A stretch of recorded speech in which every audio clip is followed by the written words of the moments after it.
7월 3일 새벽 예배 설교 본문 말씀은 시편 138편입니다. 시편 138편 1절에서부터 8절 말씀 함께 봉독하겠습니다. 내가 전심으로 주께 감사하며 신들 앞에서 주께 찬송하리이다. 내가 주의 성전을 향하여 예배하며 주의 인자하심과 성실하심으로 말미암아 주의 이름에 감사하오리니 이는 주께서 주의 말씀을 주의 모든 이름보다 높게 하셨음이라. 내가 간구하는 날에 주께서 응답하시고 내 영혼에 힘을 주어 나를 강하게 하셨나이다. 여호와여, 세상의 모든 왕들이 주께 감사할 것은 그들이 주의 입의 말씀을 들음이오며 그들이 여호와의 도를 노래할 것은 여호와의 영광이 크심이니이다. 여호와께서는 높이 계셔도 낮은 자를 굽어 살피시며 멀리서도 교만한 자를 아심이니이다. 내가 환난 중에 다닐지라도 주께서 나를 살아나게 하시고 주의 손을 펴사 내 원수들의 분노를 막으시며 주의 오른손이 나를 구원하시리이다. 여호와께서 나를 위하여 보상해 주시리이다. 여호와여, 주의 인자하심이 영원하오니 주의 손으로 지으신 것을 버리지 마옵소서. 아멘. 오늘은 전심은 전심을 만나고 진심은 진심을 누린다. 전심은 전심을 만나고 진심은 진심을 누린다는 제목으로 함께 말씀을 나누겠습니다. 오늘 본문의 말씀은 다윗이 쓴 시편입니다. 본문은 크게 3개 단락으로 나눌 수 있습니다. 먼저 1절부터 3절은 하나님께 대한 감사를 표현하는 내용입니다. 그리고 4절부터 6절 말씀은 하나님의 위대하심을 찬양하는 내용입니다. 마지막으로 7절부터 8절은 그런 하나님을 향한 다윗의 신앙의 고백과 기도가 담긴 내용입니다. 이 시편 138편을 한 문장으로 정리하면 하나님에 대한 감사와 찬양과 그리고 신앙의 고백과 기도로 구성이 되어 있습니다. 그러면 우리 1절 말씀부터 함께 보겠습니다. 1절 말씀입니다. 내가 전심으로 주께 감사하며 신들 앞에서 주께 찬송하리이다. 다윗은 1절부터 3절까지 문장의 첫 시작을 내가라는 고백으로 시작을 합니다. 1절은 내가 전심으로, 2절은 내가 주를 향해, 3절은 내가 간구할 때와 같이 내가라는 분명한 주어로 문장을 시작합니다. 이처럼 신앙은 내가 하나님과 직접 관계를 지속해 나가는 것입니다. 내가 하나님과 관계를 계속 지속해 나가는 것, 이게 바로 신앙인 것입니다. 그래서 하나님과의 깊은 관계를 지속하기 위해서는 나의 의지적인 결단 그리고 자발적인 결단이 너무나도 중요합니다. 그런데 안타까운 것은 많은 분들이 수동적인 신앙생활에 익숙해져 있습니다. 예배도 누군가가 인도를 해주어야 예배를 드립니다. 자기 혼자 예배를 드리는 것을 너무나도 어색해하고 힘들어하고 어떤 분은 예배를 드리지 못합니다. 찬양을 해도 마찬가지입니다. 찬양팀이 찬양을 부를 기분이 들게 해주어야 찬양을 따라합니다. 기도도 마찬가지입니다. 설교가 은혜가 되어야 몇 마디 기도를 합니다. 그런데 설교가 은혜가 안 되면 입을 안 벌립니다. 그리고 입만 나옵니다. 그러면 여러분은 오늘 이 자리에 여러분의 자발적인 결단으로 나오셨습니까? 아니면 나와야 하니까 마지못해서 나오셨습니까? 자발적인 결단으로 나온 사람이란 은혜를 아는 사람입니다. 그러나 마지못해 나온 사람은 은혜를 모르는 사람입니다. 은혜를 잊은 사람입니다. 또한 결단하고 나온 사람의 특징은 매사에 전심을 다합니다. 전심을 다한다는 말은 무슨 뜻입니까? 온 마음과 뜻과 정성을 다한다는 것입니다. 찬양을 하든 기도를 하든 봉사를 하든 섬기든지 무엇을 하든지 전심으로 마음을 다해야 한다는 것입니다. 그러나 누군가가 시켜서 하는 사람은 전심을 다하지 않습니다. 매사가 눈 가리고 아웅입니다. 그래서 제대로 하는 일이 없습니다.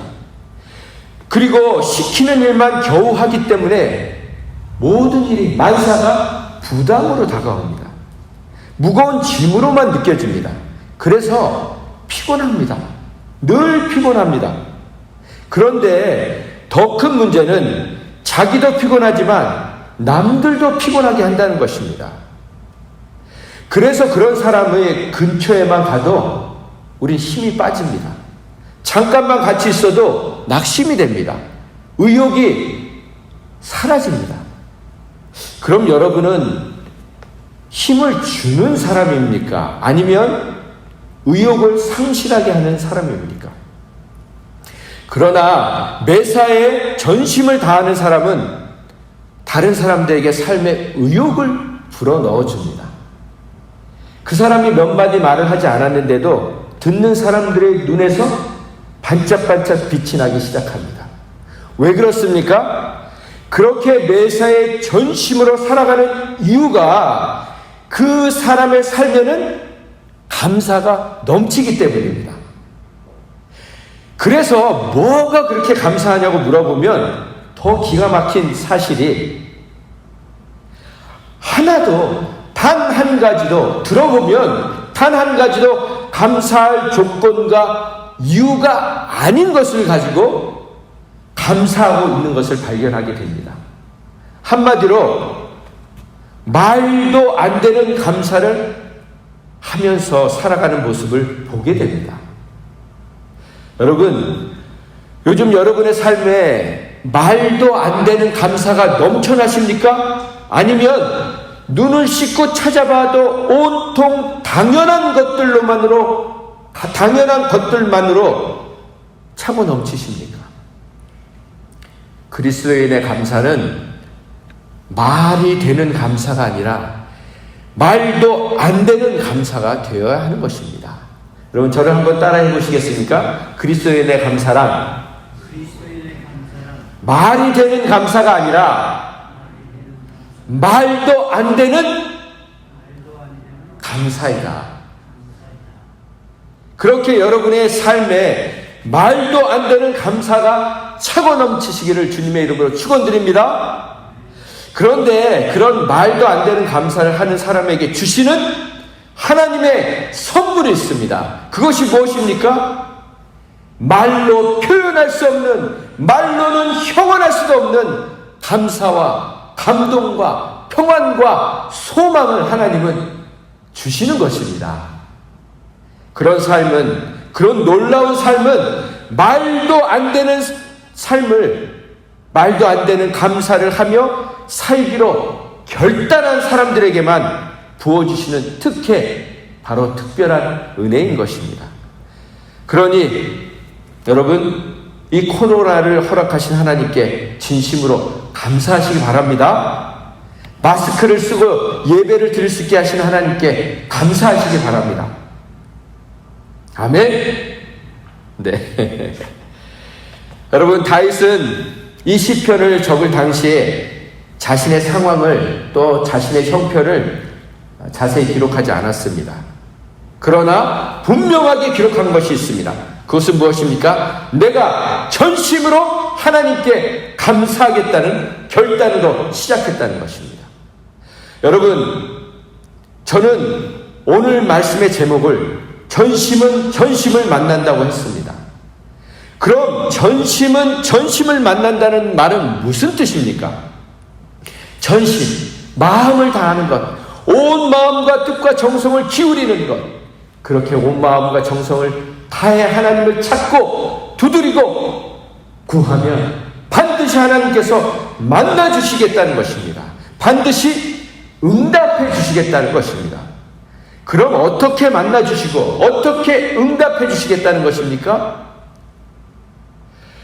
역대하 16장 9절 말씀, 여러분과 제가 너무나도 잘 알고 좋아하는 말씀입니다. 여호와의 눈은 온 땅을 두루 감찰하사 전심으로 자기에게 향하는 자들을 위하여 능력을 베푸시나니.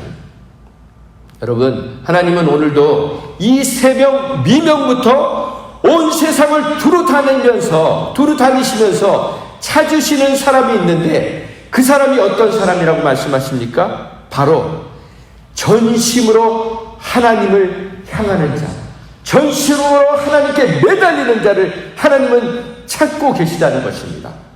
그런 사람들에게 무엇을 베풀어 주신다고 약속하셨습니까? 능력, 하나님의 능력, 성령님의 능력, 예수님의 능력을 베풀어 주시겠다고 약속하셨습니다. 그렇습니다. 하나님의 능력을 받는 길, 그 길은 바로 전심으로 하나님을 찾고 전심으로 하나님께 감사하는 것이라고 말씀해 주시는 것입니다.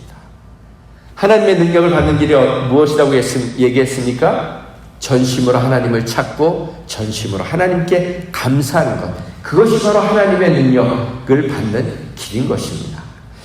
여기에다가 더 놀라운 선물이 약속되어 있습니다. 하나님의 능력뿐만 아니라 더 놀라운 하나님의 능력뿐만 아니라 더 놀라운 선물이 약속되어 있습니다. 그것은 우리가 하나님을 전심으로 찾고 전심으로 하나님 앞에 감사하는 자에게 또 다른 선물을 준비하고 계신데, 그것은 바로 하나님의 전심을 경험할 수 있게 해주시겠다는 것입니다. 여러분은 단 한 번이라도 하나님의 전심을 경험해 본 적이 있으십니까? 하나님께서 하나님의 마음과 뜻과 정성을 다 담으셔서 내가 너를 사랑한다는 그 전심으로 온 마음을 다 담아 말씀해 주시는 당신을 향한 하나님의 전심을 단 한 번이라도 제대로 경험해 본 적이 있으십니까?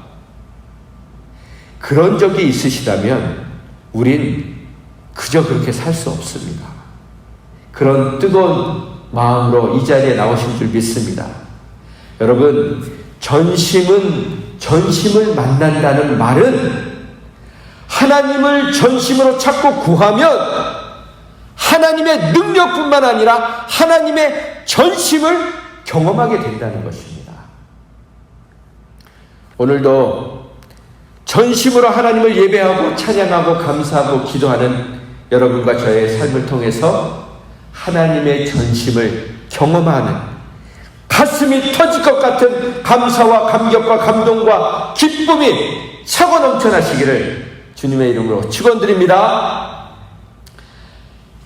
그 다음에 말씀이 무엇입니까? 신들 앞에서 주께 찬송하리이다. 신들은 누구입니까? 다른 번역에는 왕들이라고 번역이 되어 있고, 또 어떤 번역에는 천사들이라고 되어 있고, 방백들이라고도 되어 있고, 어떤 번역에는 하나님과 구분되는 이방인들이 섬기는 우상들이라고 표현하고도 있습니다. 그런데 세상의 왕이든 세상의 왕 앞에서든 천사들의 앞에서든 이방인들이 섬기는 우상 앞에서든 어떤 누구 앞에서도 담대히 하나님만이 하나님이시라고 선포하겠다는 것입니다. 그들 앞에서 내가 하나님을 찬송하겠다, 찬양하겠다는 것입니다. 여러분, 찬송은 무엇입니까? 여기서 찬송은 노래가 아닙니다. praise, 찬양하는 것입니다. 높이는 것입니다. 이걸 인간에게 비교하면 뭐합니까? 칭찬하는 것입니다. 그렇습니다. 우리가 어떤 상황에서도 어떤 사람 앞에서도 하나님을 칭찬해드리고 높여드리고 자랑해드리겠다는 것입니다. 그것이 오늘 다윗이 하나님 앞에 고백하는 믿음의 고백입니다. 그 고백이 저와 여러분의 고백이 되기를 소망합니다.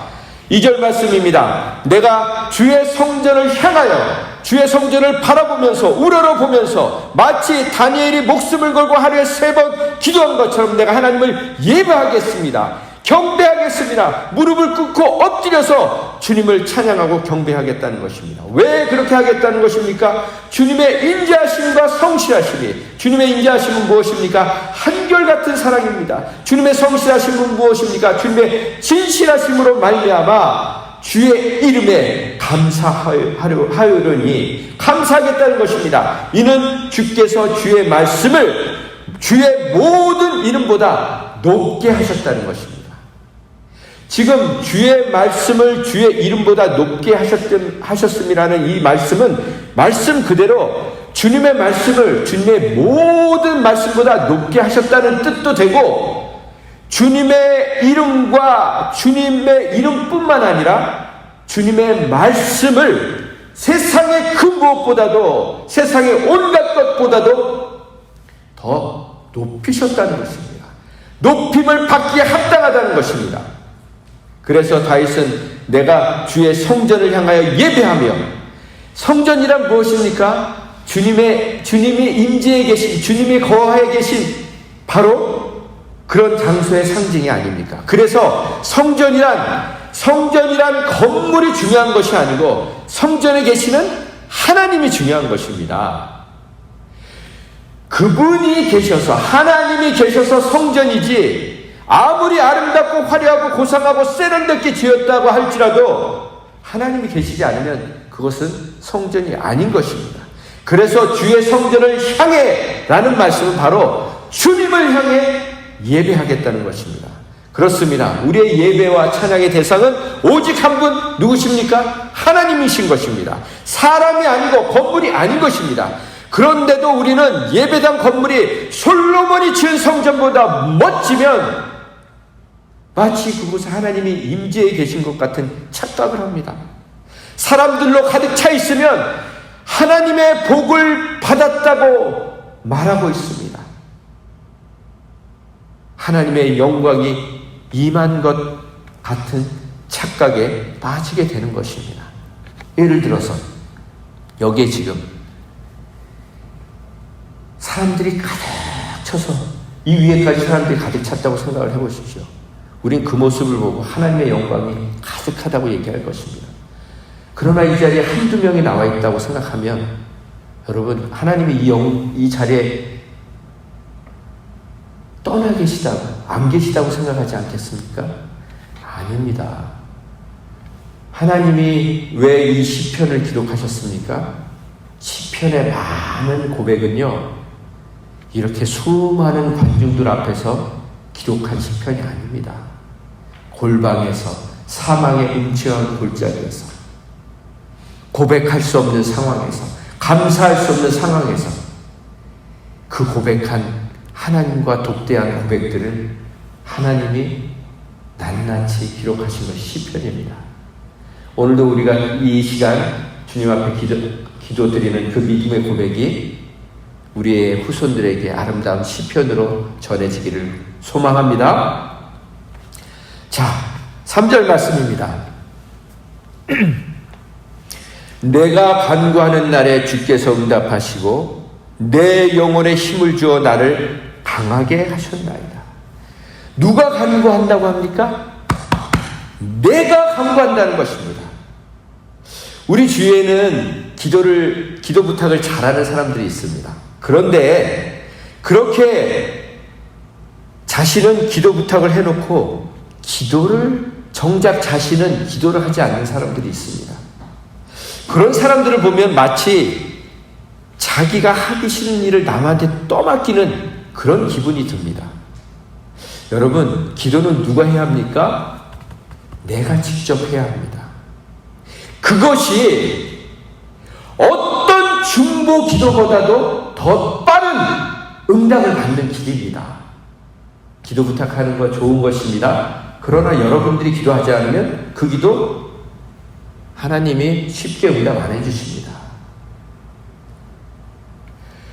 그렇게 내가 직접 간구할 때, 부르짖을 때, 전심과 진심을 다해 하나님을 찾을 때 하나님은 반드시 응답해 주신다는 말씀인 것입니다.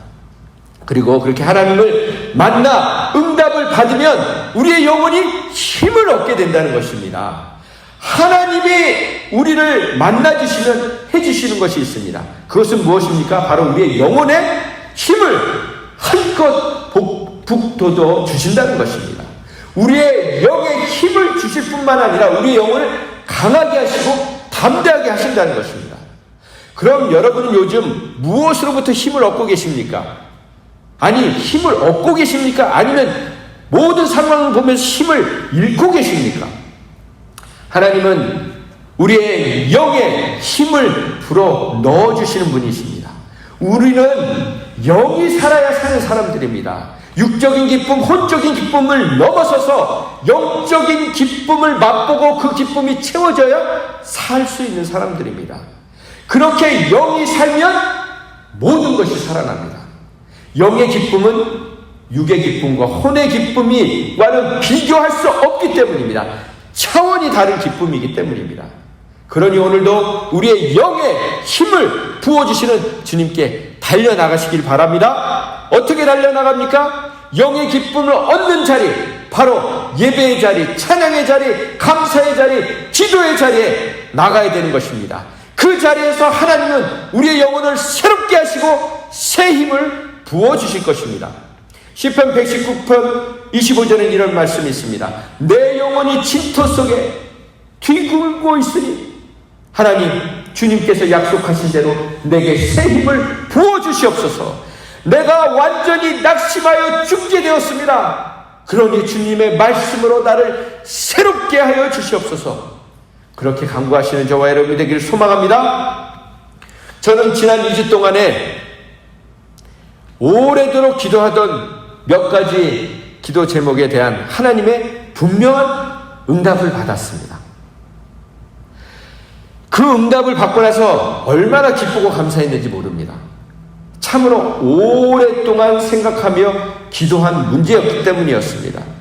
그런데 하나님은 포기하지 않고 전심으로 진심으로 매달린 제게 평생 붙들고 갈 수 있는 확실한 그리고 분명한 응답을 해주셨습니다.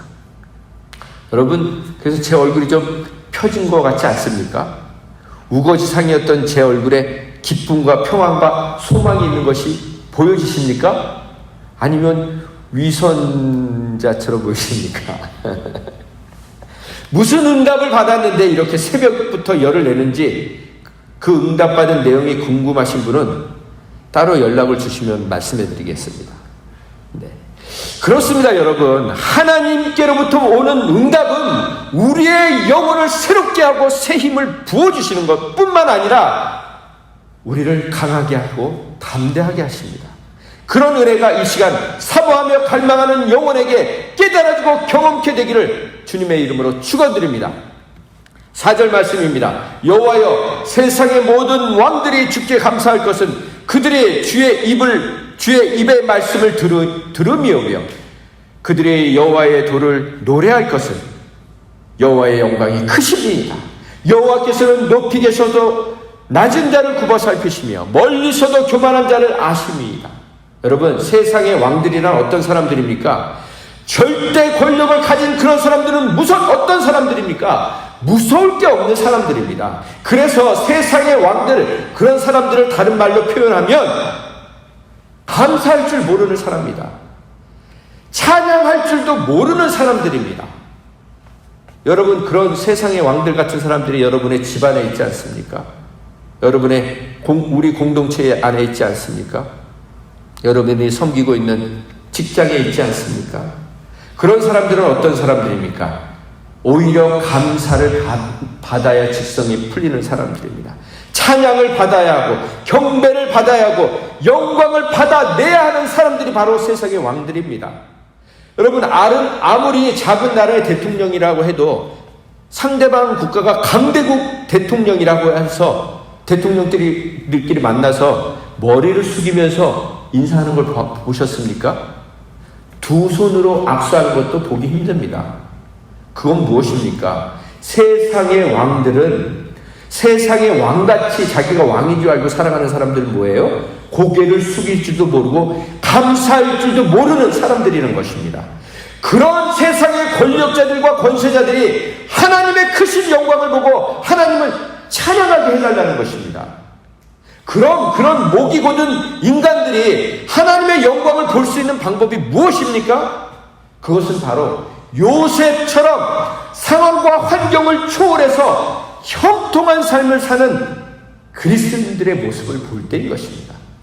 그래서 창세기 39장 2절은 뭐라고 했습니까? 여호와께서 요셉과 함께 하심으로 그가 형통한 자가 되었다고 말합니다. 23절은 무엇을 얘기합니까? 여호와께서 그를 범사에 형통하게 하셨다고 말씀하십니다. 여러분, 남부러울 것이 없는 파라오의 경호 대장이었던 보디발이 한낱 노예일 뿐인 요셉의 삶에서 세상의 형통이 아니라 진정한 형통을 보는 것입니다. 그래서 그는 그렇게 고백합니다.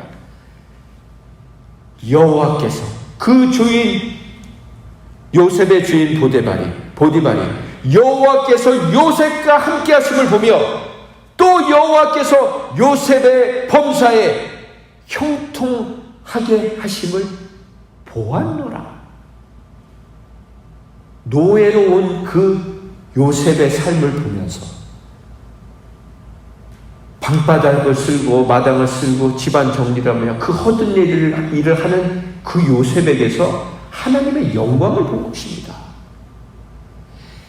세상의 모든 형통한 자를 날마다 보는 그 보디발이 그 천하고 비천한 요셉의 삶을 통해서 말로 표현할 수 없는 하나님의 임재하심을 본 것입니다.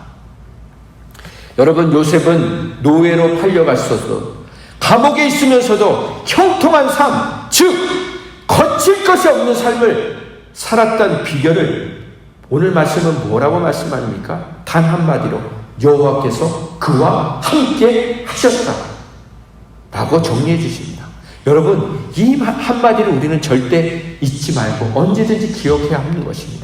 형통한 삶이란 남들이 부러워하는 돈과 명예와 인기와 권력을 휘어잡은 삶이 아니라 어떠한 절망적인 상황 속에서도 하나님이 함께하는 삶이 진정 형통한 삶인 줄, 성공한 삶인 줄 철석같이 믿으시기 바랍니다. 그렇다면 하나님이 여러분과 지금도 함께 하고 계신 줄 여러분 믿으십니까? 그럼 여러분은 상황과 환경과 관계없이 이미 형통한 삶, 성공한 삶, 거칠 것이 없는 삶을 살고 계신 것입니다. 그런 믿음을 갖고 살 때 저와 여러분이 하나님을 향한 흔들리지 않는 믿음과 신뢰와 사랑 때문에 세상의 권력자들이 우리의 모습과 우리의 삶을 통해서 하나님의 영광을 보고 하나님을 찬양하게 하실 것이라는 것입니다. 그것이 바로 다윗이 고백하는 믿음의 고백인 것입니다. 여러분, 계속해서 6절 말씀을 보면 세상의 왕들과 하나님과의 차이점이 두 가지가 나옵니다. 첫 번째로 하나님은 높은 곳에서 높은 자리에 계시면서도 어떤 분이십니까? 낮은 자를 굽어 살피시는 분이십니다. 그러나 세상의 왕들은 백성들을 굽어 살피는 왕이 얼마나 됩니까? 여기서 굽어 살핀다는 말은 아랫사람의 사정이나 형편을 아주 상세하게 자세하게 헤아린다는 것입니다. 비천한 백성들의 마음을 헤아려 주신다는 분이 바로 하나님이라는 분이라는 것입니다. 그런데 여러분, 세상에 어떤 왕들이 백성들의 마음을 헤아립니까? 어떻게 백성들의 마음을, 직원들의 마음을 헤아린다는 상사들이 하루에 수천 명, 많게는 수만 명씩 해고를 시킵니까? 20년, 30년 충성을 다한 그 직원들을 이메일 하나, 편지 한 통으로 사직을 해고를 시킵니까? 그게 세상의 왕들입니다. 세상의 왕들뿐만입니까? 제가 알던 어떤 담임 목사님은 부사역자들에게 늘 이런 말을 했습니다. 여러분, 내가 당신들을 얼마나 사랑하는지 여러분들은 모릅니다. 나처럼 담임 목사가 돼야 여러분 알 수 있는 겁니다.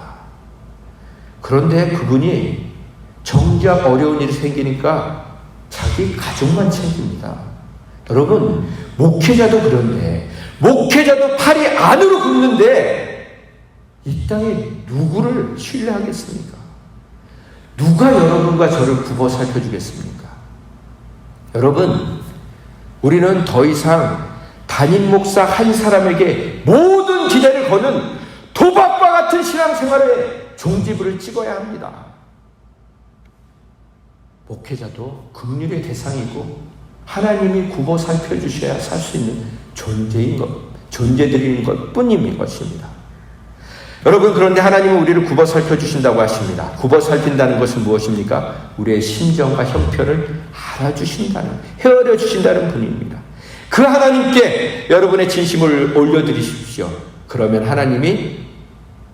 하나님께서 하나님의 진심을 여러분에게 보여주실 것입니다. 왜 우리가 관계 속에서 답답함을 느낍니까? 진심으로 마음을 주는데 진심으로 마음을 열지 않기 때문입니다.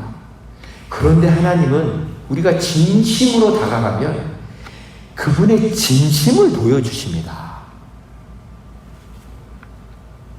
여러분, 우리가 그렇게 하나님의 진심을 경험하게 되면 모든 상황과 환경을 초월할 수 있는 진정한 감사하는 삶을 살 수 있게 되는 것입니다. 거의 다 했습니다. 조금만 더 하겠습니다. 또한 하나님은 하나님과 세상의 권력자의 차이점이 무엇입니까? 하나님은 멀리서도 교만한 자, 오만한 자, 거만한 자를 알아보신다는 것입니다. 그러나 세상의 왕들은 교만한 사람들도 못 알아볼 뿐만 아니라 자기에게 아부하는 사람들도 모릅니다. 세상이 말하는 윗자리에 올라갈수록 사람의 눈은 어두워질 수밖에 없습니다. 왜 그렇습니까? 우리는 가까이서 봐야 보이는 사람들인데 점점 사람들과의 거리가 멀어지고 많은 사람들을 상대해야 하기 때문에 피상적인 관계를 가질 수밖에 없습니다. 그래서 정작 자신과 제일 가까운 자리에 있는 사람들의 마음까지도 나중에는 깨닫지 못하게 됩니다. 여러분, 박정희 대통령이 자신의 신복의 총에 맞아 죽이라는 상상을 벌써 상상이나 해보았겠습니까? 그런데 하나님은 멀리서도 다 아신다는 것입니다. 사람의 마음을 다 아신다는 것입니다. 교만하고 오만하고 거만한 자들의 마음을 아신다는 것입니다. 여러분, 교만한 사람들의 특징은 무엇입니까? 불평이 많다는 것입니다. 불만이 많다는 것입니다. 만사가 불만스럽다는 것입니다. 혹시 여러분의 삶 가운데 감사보다 불평이 많으십니까? 그건 무슨 말입니까? 교만하다는 증거입니다. 그 교만한 사람들은 모든 지식을 총동원해서 자기를 합리화합니다. 절대 죄송합니다. 잘못했습니다. 내 잘못입니다. 내 탓입니다는 말을 안 합니다. 그래서 그런 사람들은요, 얼굴에 기쁨이 없습니다. 감사가 없습니다. 감격이 없습니다. 왜 그렇습니까? 은혜를 모르기 때문입니다. 은혜를 잊어버렸기 때문입니다. 은혜의 자리에 나와 있으면서도 은혜의 자리인 줄 모르기 때문입니다. 사실 이 새벽에 나오는 것이 육신적으로 여러분 힘드시지 않으십니까? 그러나 영적으로는 얼마나 기쁘고 감사한지 모릅니다. 마음껏 큰 소리로 부르짖어 기도해도 아무도 말하지 않는 공간이 있다는 것이 얼마나 감사합니까? 오늘도 이 놀라운 은혜를 마음껏 누리시기 바랍니다. 마지막 7절 8절 말씀입니다. 함께 읽겠습니다. 시작. 내가 환난 중에 다닐지라도 주께서 나를 살아나게 하시고 주의 손을 펴사 내 원수들의 분노를 막으시며 주의 오른손이 나를 구원하시리이다. 여호와께서 나를 위하여 보상해 주시리이다. 여호와여 주의 인자하심이 영원하오니 주의 손으로 지으신 것을 버리지 마옵소서. 하나님은 어떤 분이십니까? 환난 중에 다닐지라도 우리를 살아나게 하시는 분이십니다. 살려주시는 분이십니다. 지금과 같은 환난의 시기에도 하나님을 전심으로 진심으로 찾는 자에게는 하나님의 전능하신 능력으로 살려주시는 분이시라는 것입니다. 여러분, 지금까지 여러분이 코로나에 걸리지 않고 계시는 이유가 여러분이 사람들이 많은 곳에 안 가서라고 생각하십니까? 여러분이 마스크를 쓰고 다니고 계시고 손발을 잘 씻고 계시고 철저하게 소독하고 관리 감독을 해서 코로나에 걸리지 않고 계시다고 생각하십니까? 여러분, 하나님은 여러분과 제가 단 한 사람도 만나지 않고 어디에 가지 않아도 여러분이 방 안에만 계셔도 여러분과 저에게 코로나보다도 더 심각한 병이나 바이러스에 걸리게 하실 수 있는 분이십니다. 그러나 여러분과 제가 여기저기 거침없이 다녀도 이 사람 저 사람 다 만나고 다녀도 아니 코로나 보균자가 1000만 명이 둘러싸인 곳에 여러분이 하루 종일 있어도 코로나가 여러분을 보고 한 길로 몰려왔다가 7길로 도망가게 하실 수 있는 분이 하나님이시라는 것을 진정 믿으십니까? 하나님께서는 이스라엘 백성을 출애굽하시기 전에 애굽에 내린 마지막 재앙을 기억하십니까? 그 애굽 백성들이 안전하다고 생각하며 코웃음을 치며 하나님을 비웃던 그들을 하나님은 그 밤에 찾아가셔서 첫 태생은 단 한 명도 빠짐없이 사람부터 짐승까지 모조리 다 죽여버리셨습니다. 그럼 이스라엘 백성들은 어떻게 죽지 않았습니까? 이스라엘 백성들은 도대체 뭘 했기 때문에 죽지 않았습니까? 어린 양의 피가 문설주와 문지방에 바른 것밖에 없습니다. 그런데 하나님은 그것을 보고 살려주셨습니다. 여러분, 지금은 말세입니다. 분명한 말세입니다. 하나님은 이 말세에 이런 사태들을 통해서 말세를 살아갈 수 있는, 말세가 고통의 시대가 아니라 말세를 살아갈 수 있는 믿음을 우리에게 부어주고 싶어 하시고 계십니다. 하나님께서는 어떠한 환난 속에서도 우리를 지켜주시고 보호해 주시고 살려주실 수 있다는 믿음을 부어주시기 원하시는 것입니다.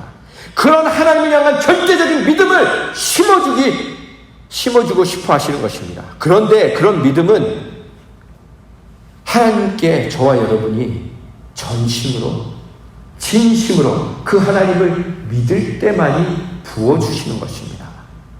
하나님이 무능력하셔서 코로나가 생긴 것이 아닙니다.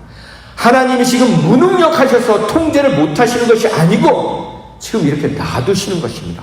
허락하고 계시는 것입니다. 이렇게 확산이 되도록 놔두고 계시는 것입니다. 그러면 우리 어떻게 합니까? 여러분 정말 안전하게 살고 싶으십니까? 좀 마음 편하게 살고 싶으십니까? 그러면 여러분 생각을 바꾸셔야 합니다. 여러분 세상의 뉴스 너무 많이 보고 계시지 마십시오. 제가 세상의 뉴스를 한마디로 정리해 드리겠습니다. 세상의 뉴스는 100% 믿음 없는 말입니다. 100% 소망 없는 말입니다. 100% 거짓말입니다. 사실이란 99.99%의 자기네들의 온갖 망상과 추측과 통계를 갖다 넣은 거짓말입니다. 여러분과 저의 삶은 확률과 통계로, 그런 우연과 통계로, 사람의 머리로 그렇게 우리는 살아가지 않습니다. 우리는 하나님의 뜻대로 지금도 이끌어가고 계시다는 것을 믿어야 합니다. 이 코로나를 허락하신 분이 누굽니까? 하나님이십니다. 그러면 우리는 하나님께 부르짖고 하나님께 도움을 구해야 되는 것입니다. 그런데 어떤 분들은 백신이 나오면 문제가 끝날 거라고 생각합니다. 여러분, 백신이 생기면 안전할 것 같습니까? 더 지독한 바이러스가 또 나오리라는 법이 없지 않겠습니까? 그러나 저는 말씀을 준비하면서 하나님이 우리에게 이미 백신을 우리에게 넣어주신 줄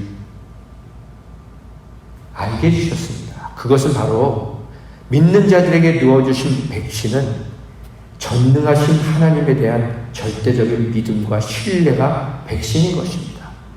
전심과 진심으로 하나님을 하나님께 찬양하고 감사하고 기도하는 자들에게 하나님은 백신을 이미 넣어주신 것입니다. 어떤 상황에서도 하나님이 지켜주실 것을 굳게 믿는 믿음이 바로 백신입니다. 그러면 제가 이렇게 말씀드리면 분명 속으로 이렇게 반론하는 분들이 계실 것입니다. 그럼 지금 예수 믿는 사람들 중에 코로나에 걸린 사람들이 있고 코로나에 걸려서 죽은 사람들도 있는데 그러면 그 사람들은 이런 하나님에 대한 믿음이 없는 다 가짜였습니까? 그런 반문을 하시는 분이 있을 겁니다. 그 반문에 대한 대답을 8절에서 다윗은 분명하게 대답하고 있습니다.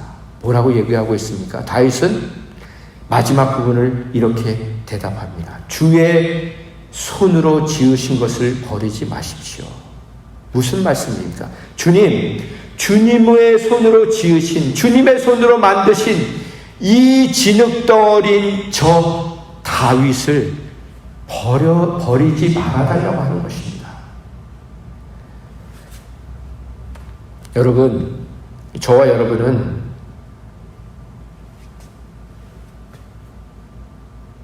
진흙덩어리에 불과합니다.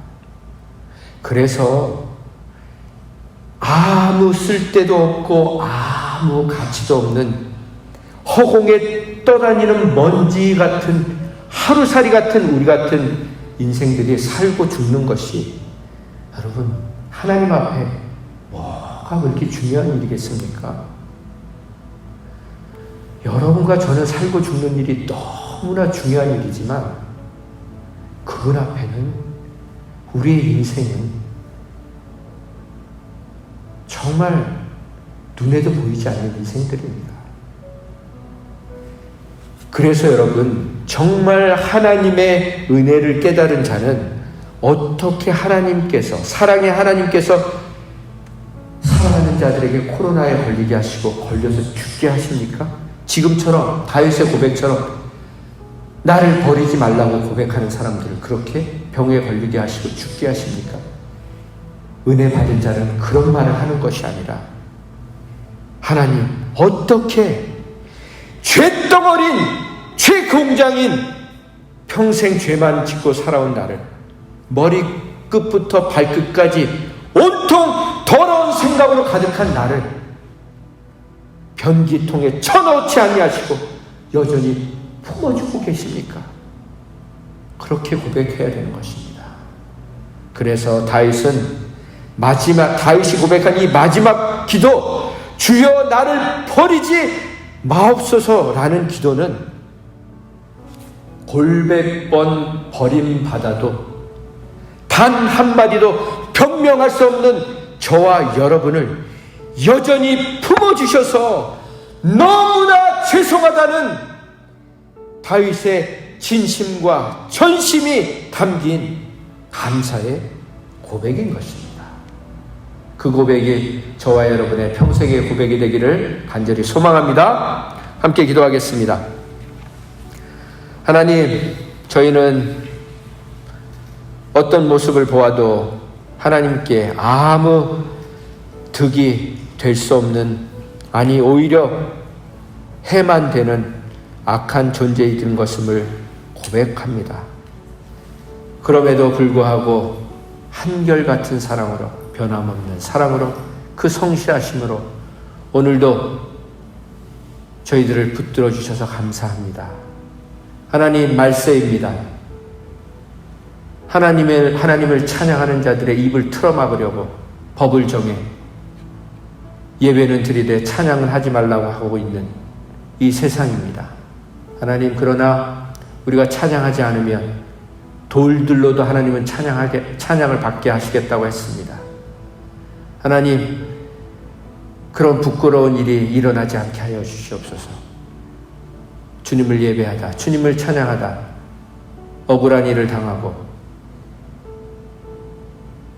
손해를 본다 할지라도 하나님, 우리가 주님을 예배하고 찬양하고 주님을 전심으로 찾고 진심으로 찾는 예배의 자리, 기도의 자리, 그 은혜의 자리, 그 축복의 자리를 빼앗기지 않게 하여 주시옵소서. 하나님, 우리에게 죽으면 죽으리라는 믿음을 주시옵소서. 그 믿음 없으면 살아갈 수 없는 것을 깨닫게 하여 주시옵소서. 타협하지 않게 하시옵소서. 하나님, 우리는 믿음이 없는 사람들입니다. 어떤 상황을 봐도 감사보다 낙심이 되는 사람들입니다. 그러나 하나님, 오늘도 우리에게 믿음을 주시기 위해서 이 말씀 주신 줄 믿습니다. 그렇게 믿음으로 산 사람들의 믿음의 고백을 성경이 되게 하시고 거룩한 말씀이 되게 하셔서 우리의 영을 살리는 능력의 말씀으로 오늘도 전해주시는 것처럼 하나님, 이 말세 의식주를 위해 기도하는 것이 아니라 주님의 나라와 의를 위해 구하는 자들이 되게 하셔서 세상이 감당 못할 자들이 되게 하시고 우리가 기도하는 대로 하나님이 이루어 주시지 않는다 할지라도 그리 아니하실지라도 주님을 향한 신뢰와 믿음과 사랑이 더욱더 깊어져가는 하나님을 행복하게 해드리는 믿음의 사람들 되게 하여 주시옵소서. 그렇게 하실 주님을 기대하며 그 주님께 모든 것을 의탁하며 귀하신 예수님의 이름으로 감사하며 기도했습니다. 아멘.